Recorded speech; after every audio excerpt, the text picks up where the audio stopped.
आस्था ज्योति। नए videos update के लिए बेल आइकन जरूर प्रेस करें। आस्था ज्योति। ओम नमो भगवते वासुदेवाय।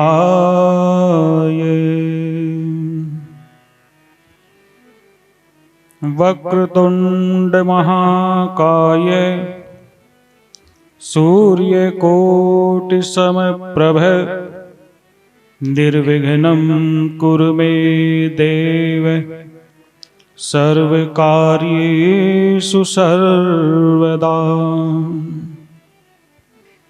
गुरुर्ब्रह्मा गुरुर्विष्णु गुरुर्देवो महेश्वर गुरुः साक्षात् परब्रह्म तस्मै श्री गुरवे नमः।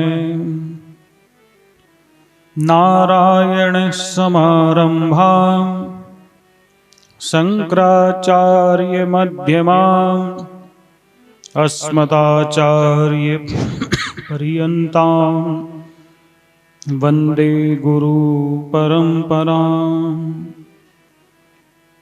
विनायकं गुरुं भानुं ब्रह्म विष्णु महेश्वरान् सरस्वतीं प्रणम्यादौ सर्वकार्यार्थसिद्धये।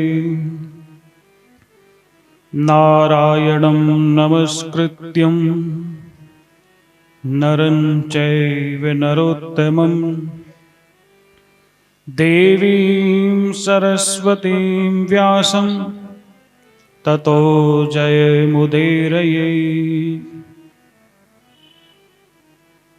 विघ्नहरण गौरी के नंदन सुमिर सदा सुखदाई रे। तुलसीदास जो गणपति सुमिरे कोटि विघ्न टल जाई रे।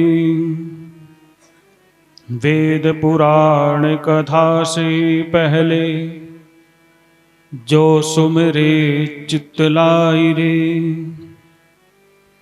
अष्ट सिद्धि नवनिधि लक्ष्मी मन इच्छा फल पाई रे।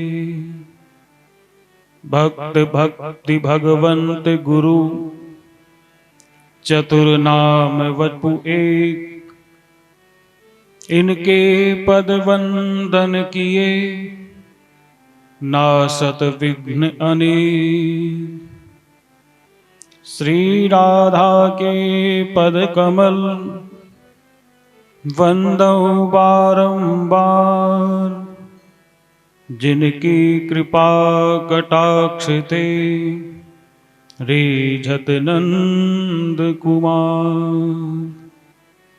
सब द्वारन को छोड़ के आ गयो तिहारो द्वार। अहो भानु की लाडली मेरी होर निहार।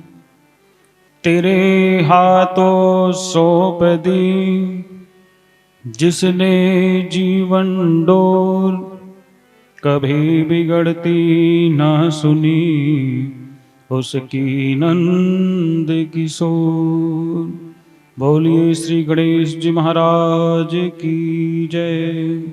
श्री उमापति महादेव की जय। श्री वृंदावन बिहारी लाल की जय। श्री सच्चिदानंद भगवान की जय। श्री राधा कृष्ण भगवान की। सद्गुरुदेव भगवान की जय। बगला मुखी माता की जय। सनातन धर्म की जय। श्रीमद्भागवत महापुराण की। नमः पार्वती पतये हर हर महा। जय जय श्री राधे जय जय श्री राधे जय जय श्री राधे। श्रीमद् भागवत महापुराण का यह सप्तम दिवस का सत्र आरंभ हो रहा है।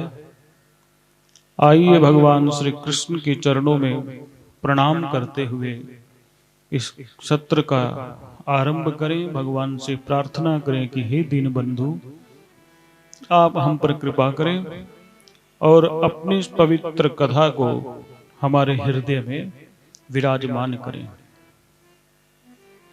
ऐसे श्री भगवान को मेरा बारंबार प्रणाम है। ऐसे श्री भगवान को मेरा ऐसे श्री भगवान को मेरा बारंबार प्रणाम है। ऐसे श्री भगवान को मेरा भाव से गाइए। ऐसे श्री भगवान को मेरा बारंबार प्रणाम है। ऐसे श्री भगवान को मेरा बार बार प्रणाम है। श्री कृष्ण जिनका नाम है, गोकुल जिनका धाम है। कृष्ण जिसका नाम है, गोकुल जिसका धाम है। श्री कृष्ण जिनका नाम है, गोकुल जिनका धाम है। कृष्ण जिनका नाम है और गोकुल जिनका धाम है। ऐसे श्री भगवान को मेरा बारंबार प्रणाम है। ऐसे श्री भगवान को मेरा बारंबार प्रणाम है। ऐसे श्री भगवान को मेरा बारंबार प्रणाम है। ऐसे श्री भगवान को मेरा भाव से गाइए। हाथों से सेवा करते हुए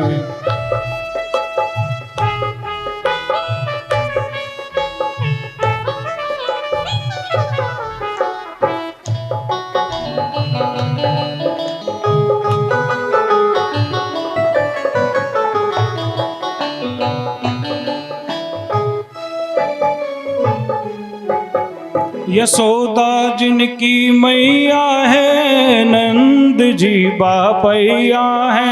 यशोदा जिनकी मैया है, नंद जी बापैया है।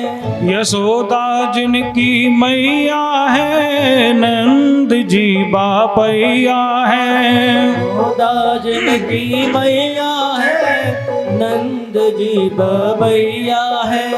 ऐसे श्री गोपाल को मेरा बारंबार प्रणाम है। ऐसे श्री भगवान को मेरा बारंबार प्रणाम है। ऐसे श्री गोपाल को मेरा बारंबार प्रणाम है।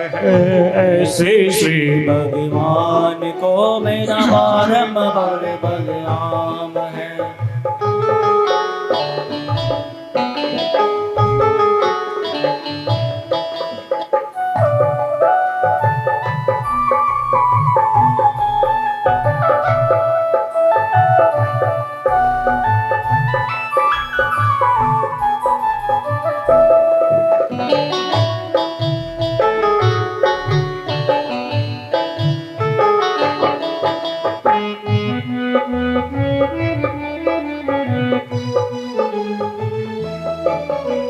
लोट लोट दधि माखन खायो, ग्वाल बाल संग धेनु चरायो। लोट लोट कर माखन खायो, ग्वाल बाल संग धेनु चरायो। लोट लोट दधि माखन खायो, बाल ग्वाल संग धेनु चरायो।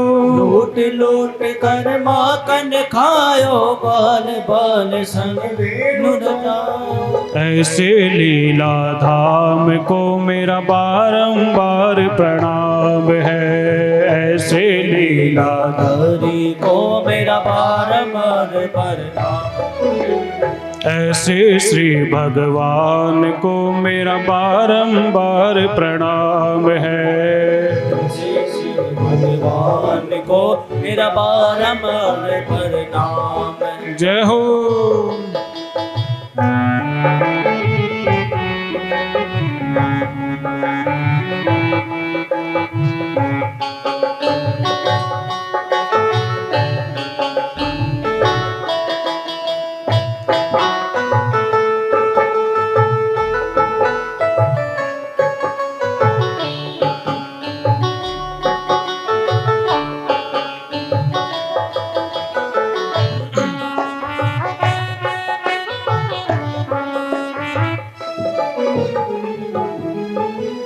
द्रुपद सुता की लाज बचायो, ग्रास गज के बंद छुड़ायो।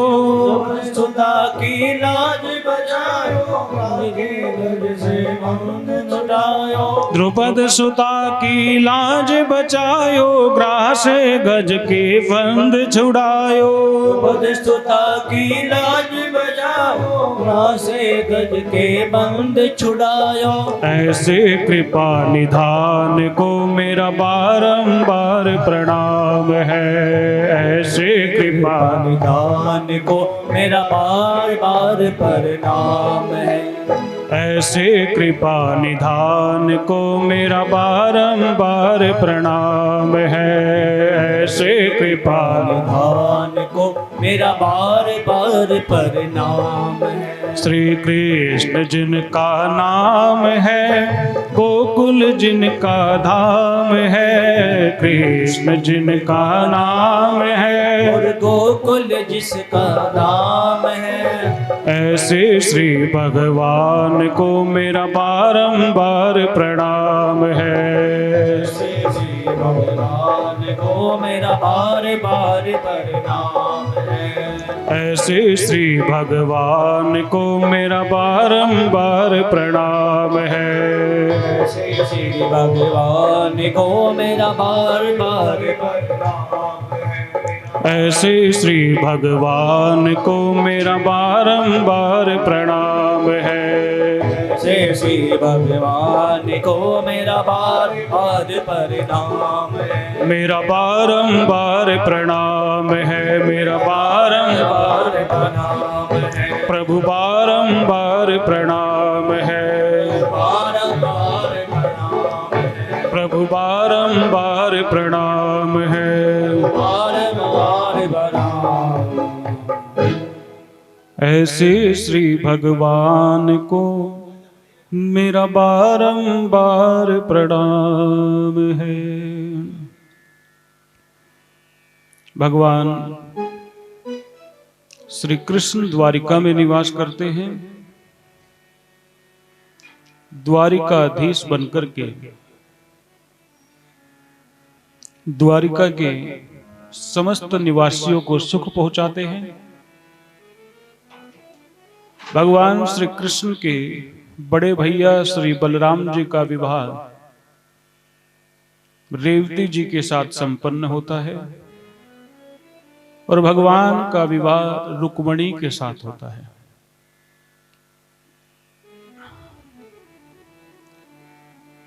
रुक्मणी जिसका मन भगवान को देख करके रुक जाए, ऐसा मन वाला व्यक्ति रुक्मणी।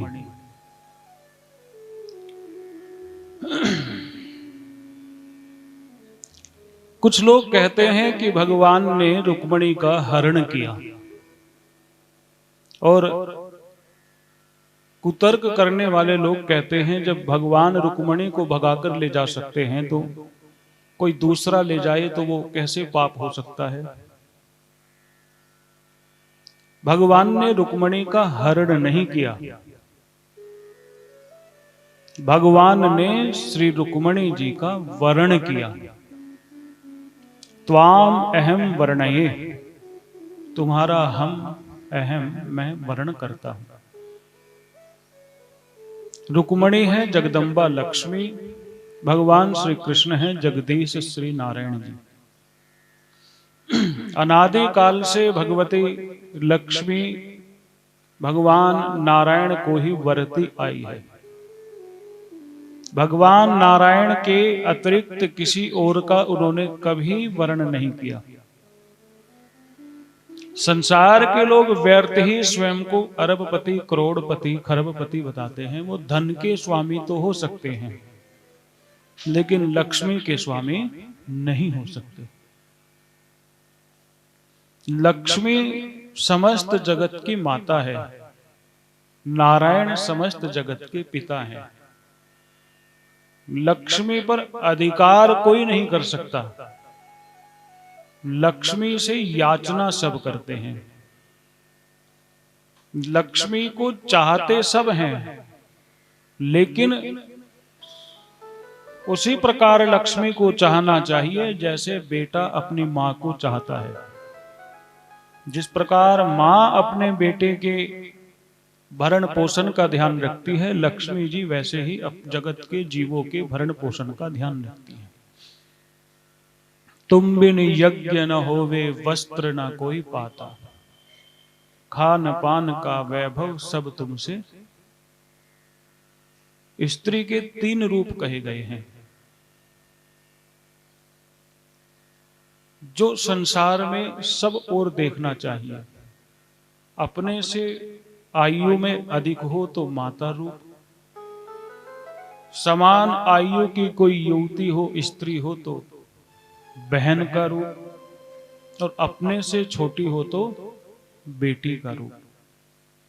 संसार की समस्त स्त्रियों में यही भाव पुरुष को रखना चाहिए। जिसके साथ कुल के बड़े संबंध बना दें, विधि पूर्वक जिसका पाणी ग्रहण किया गया हो, उसी के प्रति पत्नी का भाव रखना चाहिए। तो भगवान लक्ष्मी जी का वर्ण करके यही संसार को संदेश देना चाहते हैं। मात्र भाव से जो भगवती लक्ष्मी की उपासना करता है, भगवती लक्ष्मी उस पर खूब स्नेह बरसाती है। या देवी सर्वभूतेषु मातृ रूपेण संस्थिता, नमस्तस्यै नमस्तस्यै नमस्तस्यै नमो नमः। लक्ष्मी जी अर्थात रुक्मणी जी भगवान को चाहती हैं। जो भी भगवान को चाहता है, भगवान उसको अपनाते हैं। इस कथा से यह भी शिक्षा मिलती है। 7 श्लोकों की चिट्ठी लक्ष्मी जी भगवान तक पहुंचाती हैं। 7 भी अपने में बड़ा अद्भुत है। ये जो जीवन है, यह 7 दिन का ही जीवन कहा गया है। 7 दिन की जिंदगानी। जीवन कितने दिन का है? 7 दिन भगवान को याद करना चाहिए, 7 दिन भगवान के लिए होने चाहिए। इस कथा से यह भी शिक्षा मिलती है। भगवान श्री कृष्ण रुक्मणी जी की उस चिट्ठी को प्रतिदिन सुनते हैं। सोने से पूर्व सेवक भगवान जी को रुक्मणी जी की वह चिट्ठी सुनाते हैं, 7 श्लोकों की चिट्ठी। आज भी ऐसा कहा जाता है कि द्वारकाधीश के मंदिर में पुजारी जी रोज रात्रि में भगवान को यह चिट्ठी पढ़ करके सुनाते हैं। यह भक्त का भगवान के प्रति समर्पण भाव है। गोपी हो चाहे लक्ष्मी हो, वो सब भगवान को समर्पित हैं। आप भी जब भगवान को समर्पित हो जाओगे तो भगवान भी आपको मिलते देर नहीं लगेंगे, आपका भी भगवान वर्ण कर लेंगे। अभी कुछ कमी है हमारे समर्पण में। एक बार स्वामी विवेकानंद जी जो जगह जगह भटक रहे थे, ईश्वर प्राप्ति के लिए योग्य गुरु की खोज करते हुए, जिसके पास भी जाते एक ही प्रश्न पूछते कि क्या तुमने भगवान को देखा है। पहले लोग बड़े सच्चे होते थे, आज के तो सारे गुरुजी कह देंगे हमने देखा है, हमने देखा है। किसी ने हां में उत्तर नहीं दिया। किसी ने कहा कि एक संत हैं जिनका नाम है रामकृष्ण परमहंस जी, आप उनके पास जाइए, वो भगवती काली के उपासक हैं। उस समय के वो बड़े सिद्ध महात्मा थे। स्वामी विवेकानंद जी वहीं पहुंच गए और रामकृष्ण परमहंस जी से उन्होंने सीधा पूछा कि क्या आपने भगवान के दर्शन किए हैं? श्री रामकृष्ण परमहंस जी ने कहा, हाँ किए हैं, तुम्हें भी करने हैं। विवेकानंद जी को ऐसे उत्तर की आशा नहीं थी, देखते रह गए। स्वामी रामकृष्ण परमहंस जी के विषय में प्रसिद्ध है कि जब वो भगवती को भोग लगाते थे तो भगवती मूर्ति से प्रकट होकर उनके सामने बैठ जाती थी और अपने हाथ से रामकृष्ण जी उन्हें भोग लगाते थे, खिलाते थे अपने हाथों से। ये संसार में प्रसिद्ध है। तो विवेकानंद जी ने जब सुना कि हाँ हमने दर्शन किए हैं, रामकृष्ण जी ने कहा तुम्हें भी करने हैं। विवेकानंद जी ने कहा हाँ करने हैं। तो कहने लगे चलो हमारे साथ, और लेकर के गए। गंगा जी के किनारे पर आ गए और गंगा जी के किनारे पर आकर कहने लगे पहले स्नान कर लो, शुद्ध तन शुद्ध मन से भगवान के दर्शन होंगे। विवेकानंद जी उस गंगा जी में उतर गए।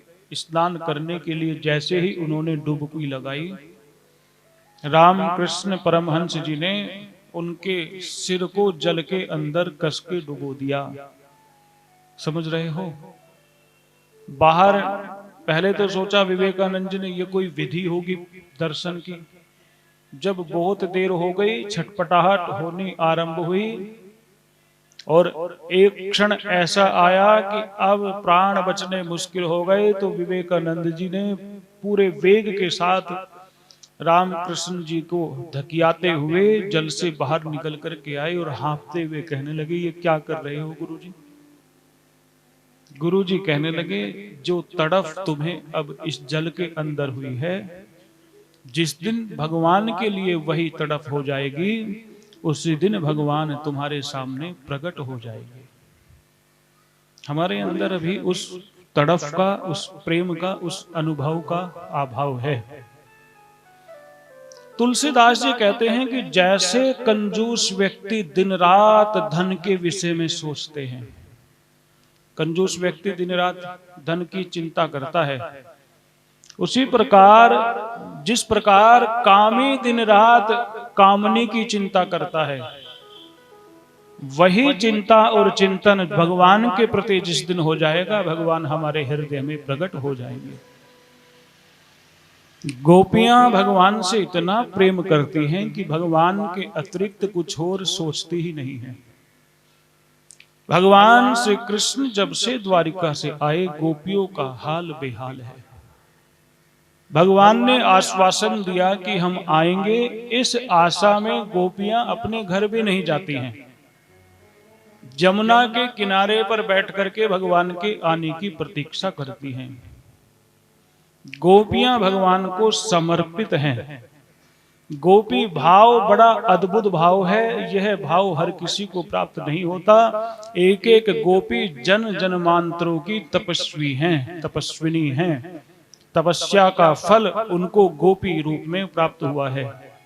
गोपियां भगवान को याद करती हैं तो सुध बुध भूल जाती हैं और भगवान में इतना लीन हो जाती हैं, ना उन्हें दिन का पता रहता है, ना रात का पता रहता है। ये गोपी भाव है। एक गोपी दूसरी गोपी से कहने लगी कि जब से वो श्याम सुंदर यहां से गए हैं, हमारा तो बहुत बुरा हाल हो गया है। दूसरी गोपी कहने लगी ठीक कह रही हो बहन, ना घर के काम में मन लगता है, ना बच्चों की सेवा में मन लगता है, ना पति की सेवा में मन लगता है। हमारा मन तो कोई चुरा कर ले गया है। हमारी स्थिति तो ऐसी हो गई है मानो हम सन्यासिनी हो गई हैं। और गोपी जब सन्यासिनी शब्द सुनती हैं तो उनका सन्यास भाव जाग जाता है और भगवान को प्रेम का उल्हाना देते हुए कहती हैं, हमें तो जोगनिया बनाए गयो रे, हमें तो विरहनिया बनाए गयो रे।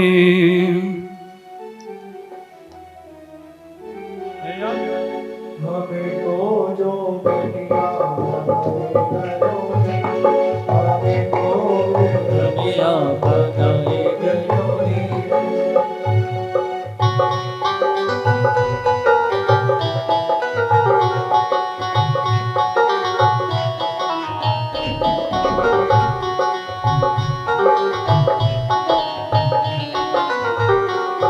हमें तो जोगनिया बनाए गयो रे, हमें तो कन्या बनाए गयो रे। वो छलिया आनंद का प्यारा, वो छलिया नंद का प्यारा। हमें तो विरहनिया बनाए गयो रे, हमें तो विरहनिया बनाए गयो रे। हमें तो जोगनिया बनाए गयो रे, हमें तो कन्या बनाए गयो रे।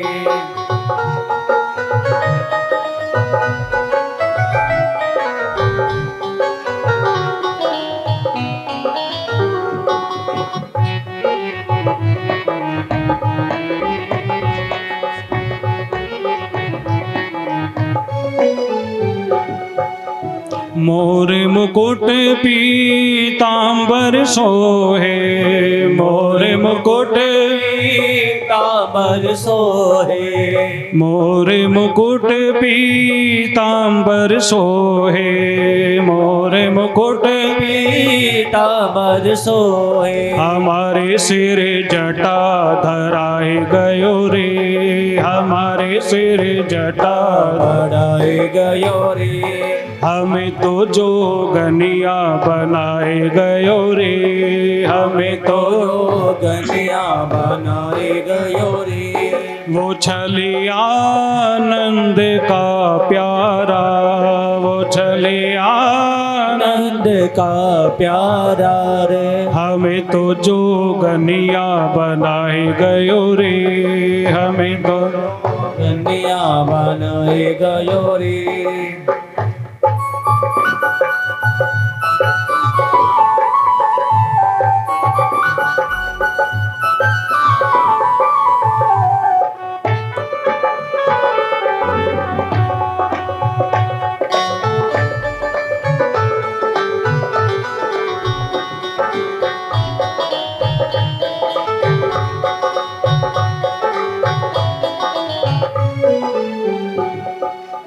कानों में कुंडल गले वनमाला, कानों में कुंडल वन माला। कानों में कुंडल गले वनमाला, कानों में कुंडल गले वन माला। हमारे अंग भभूति रमाए गयो रे, हमारे अंग भभूति आए गयो रे। हमें तो जोगनिया बनाए गयो रे, हमें तो कन्या बनाए गयो रे। वो छलिया आनंद का प्यारा, वो छलिया हमें तो विरहनिया बनाए गयो रे, हमें तो विरहनिया कन्या बनाए गयो रे। जय हो।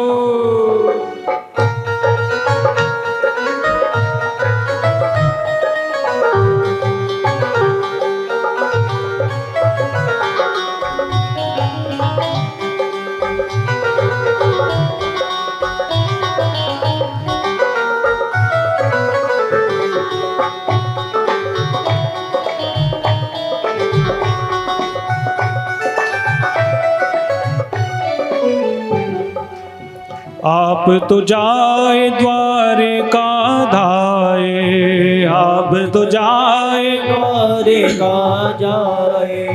आप तो जाए द्वारिका धाए, आप तो जाए द्वारिका धाए। हमें तो वृंदावन बसाए गयो रे, हमें तो वृंदावन बसाए गयो रे। हमें तो जोगनिया बनाए गयो रे, हमें तो जोगनिया बनाए गयो रे। वो छलिया आनंद का प्यारा, वो छलिया आनंद आनंद का प्यारा रे। हमें तो जोगनिया बनाए गयो रे, हमें तो जोगनिया जय हो।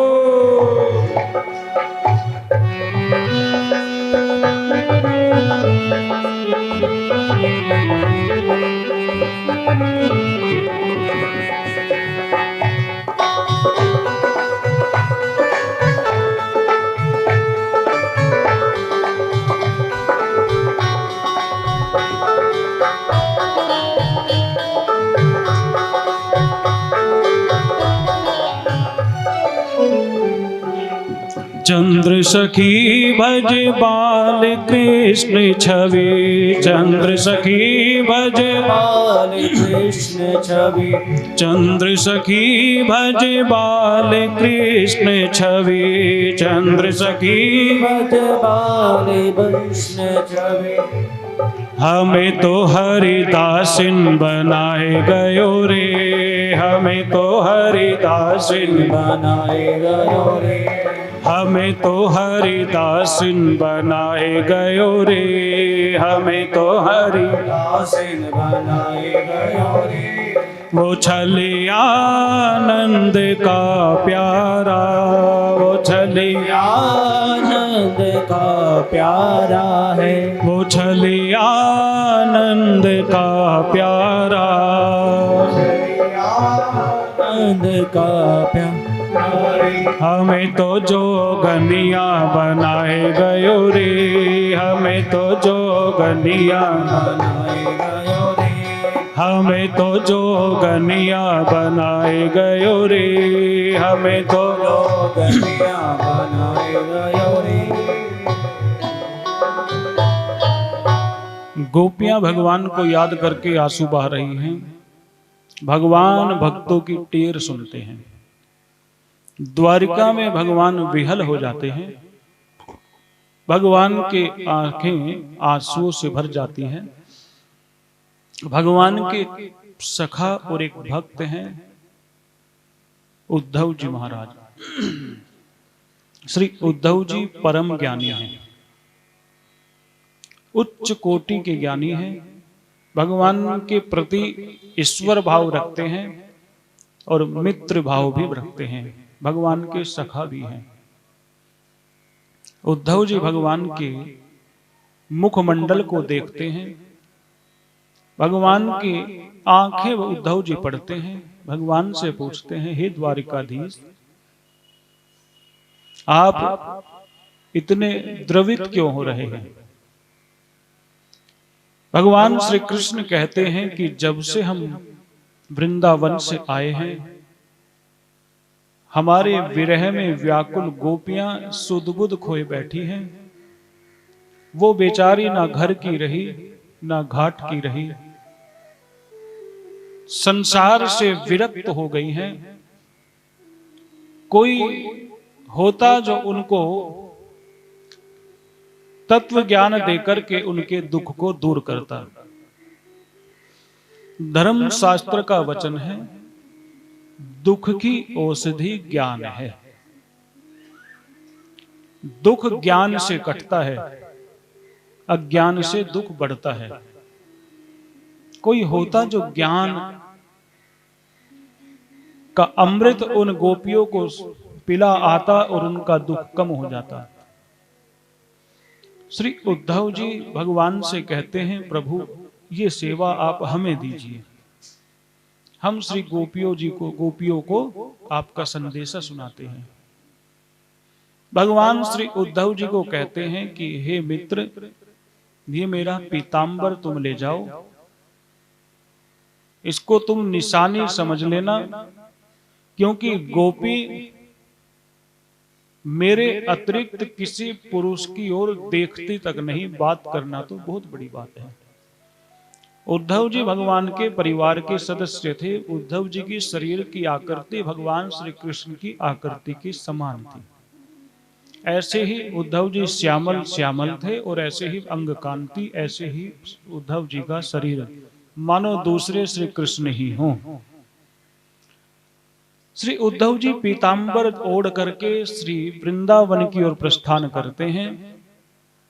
यमुना के किनारे पर आते हैं तो गोपियों को देखते हैं। गोपियों की बड़ी बुरी दशा है, भगवान को याद करती हैं और आंखों से आंसू बहाती हैं। आंसू सूख नहीं रहे हैं, निरंतर अश्रुधारा बह रही है। उद्धव जी दूर से ही उन गोपियों को प्रणाम करते हैं और उनके पास जाकर के श्री कृष्ण का संदेशा सुनाना चाहते हैं। गोपियां श्री कृष्ण के पीतांबर को देखते ही उन्हें श्री कृष्ण समझ लेती हैं और उनके पास दौड़ कर आती हैं। जब वो श्री कृष्ण के समीप आती हैं, उद्धव जी के पास आकर के उद्धव जी को देखती हैं तो समझ जाती हैं यह तो श्री कृष्ण नहीं है, लेकिन श्री कृष्ण भगवान के द्वारा भेजे गए हैं।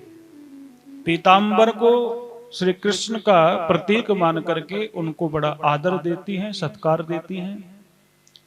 उद्धव जी एक स्थान पर बैठ जाते हैं। सारी गोपियां उद्धव जी को चारों ओर से घेर करके बैठ जाती हैं। उद्धव जी सोच रहे हैं इनको कैसे समझाऊं, कहां से समझाना आरंभ करूं, किस प्रकार इनके हृदय में तत्व ज्ञान उत्पन्न करूं। उद्धव जी भगवान के संदेश को सुनाते हैं। ज्ञान की बात जैसे ही श्री उद्धव जी छेड़ते हैं तो तभी वहां एक भंवरा आता है। यहां भ्रमर गीत की चर्चा है। वह भंवरा जैसे ही आता है तो एक गोपी उस भंवरे को डांटती हुई श्री कृष्ण को उलाहना देती हुई और उद्धव जी को सुनाते हुए कहती है, अरे तूने जो पीला पीला ये राग अपने ऊपर लगा रखा है, उससे क्या तू अपने आप को श्री कृष्ण समझता है? तेरे में और श्री कृष्ण में कोई अंतर नहीं है। वो भी तो भी रस पी करके फूल को भूल जाता है और श्री कृष्ण भी ऐसे ही हैं। हमारे पैरों में गिरने से तुझे क्या मिलेगा? जा तो भी अपने स्वामी के पास चला जा। हम तो उनके बिना जी रही थी, जी लेगी। इस प्रकार से बहुत सारी बातें कही और गोपियों की आंखों में आंसू आ गए और श्री कृष्ण को याद करती हुई कहने लगी कि हे उद्धव जी, हम प्रेम दीवानी हैं, वो प्रेम दीवाना ऐ ऊधो हमें ज्ञान की, ऐ ऊधो हमें ज्ञान की पोथी न सुनाना। हम प्रेम दीवानी है, वो प्रेम दीवाना। हम प्रेम दीवानी है, वो प्रेम दीवाना। ऐ ऊधो हमें ज्ञान की, ऐ ऊधो हमें ज्ञान की पोथी न सुनाना। हम प्रेम दीवानी है। अध्यक्ष जी आप पीछे बैठ जाओ, अच्छा रहेगा। वहां बैठ करके आराम से, बिल्कुल, है ना, पीछे बैठ जाओ। जय हो। प्रेम दीवाना।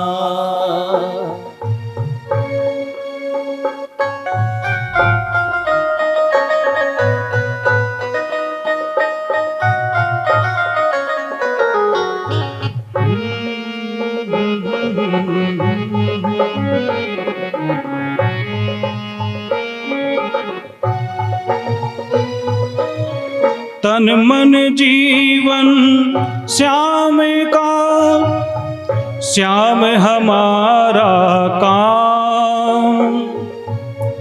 तन मन जीवन श्याम का, श्याम हमारा काम। रोम रोम में रम रहा वो मतवारा श्याम। रोम रोम में रम रहा वो मतवाला श्याम। इस तन में अब योग का, इस तन में अब नहीं कोई ठिकाना। ऐ ऊधो हमें ज्ञान की है ऊधो हमें ज्ञान की। पोथी न सुनाना, हम प्रेम दीवानी हैं, वो प्रेम।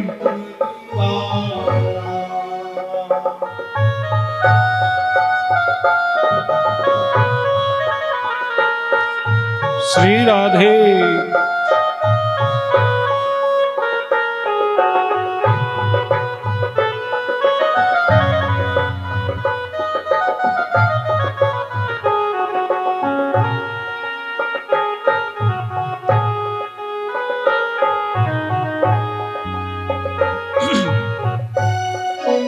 एक गोपी भगवान को संदेशा देते हुए कहने लगी कि हे उद्धव, उद्धव तुम असवन को हरि सम्मुख ले जाओ।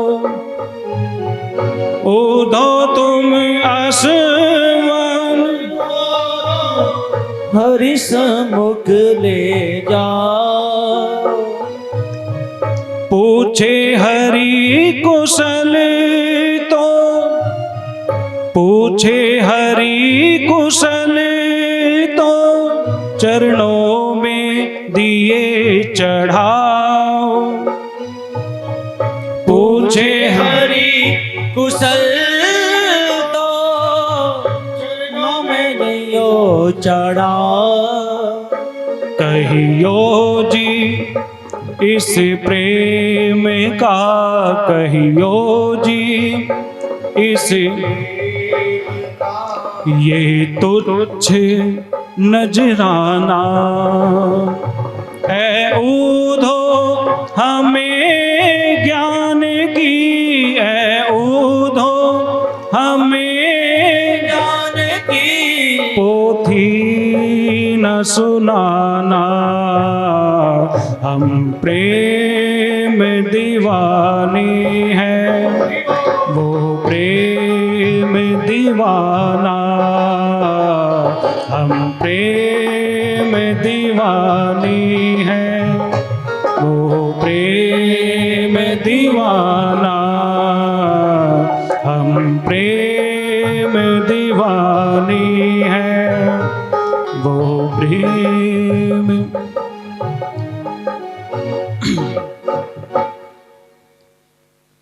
उद्धव गोपियों के अद्भुत प्रेम को देख करके देखते ही रह गए। उद्धव जी ज्ञान का उपदेश देने आए थे। गोपियों को देखकर सोचने लगे, इन्हें क्यों ज्ञान के चक्कर में मैं उलझाऊं। इनकी जो स्थिति है तो ज्ञानियों से भी बहुत ऊपर की स्थिति है। ज्ञानी तो इनके सामने बहुत तुच्छ हैं, ज्ञान तो इनके सामने बहुत छोटा है। उद्धव जी श्री गोपियों को प्रणाम करते हुए कहने लगे कि हे देवियों, थोड़ी सी कृपा हम पर भी कर दो। मुझे अपने ज्ञान पर बड़ा गर्व था। आज आपकी स्थिति देखकर मैं अपने आप को आकलन कर रहा हूं कि आपके सामने मैं कहां हूं। मैं तो आपके चरणों की धूली भी नहीं है। गोपिकाएं इतनी सुनती हैं और उठ करके चलने लग जाती हैं। भक्त को अपनी प्रशंसा नहीं सुहाती, उठकर चलने लग जाती हैं। सब गोपिकाएं चल देती हैं। उन गोपिकाओं में एक गोपिकाओं की महारानी